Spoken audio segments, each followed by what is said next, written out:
All over the globe, efforts must be taken to diminish the effects of global warming as soon as possible.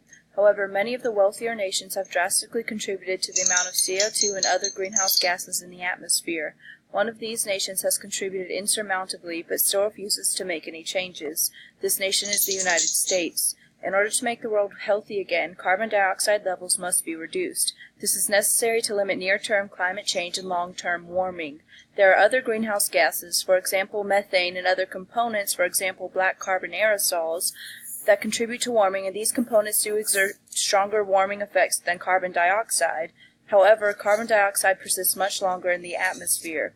This makes the mitigation of carbon dioxide a main priority because the mitigation of non-CO2 components would contribute to the cooling of the planet on a short-term basis, but it cannot be relied upon for the ultimate goals of stabilization. Several solutions have been proposed to reduce the emission of CO2 into the atmosphere, such as burning fossil fuels for energy, using solar or hydro energy, and coming up with a cap-and-trade system that allows governments to make a limit of emissions and allows businesses to pay others for their limits.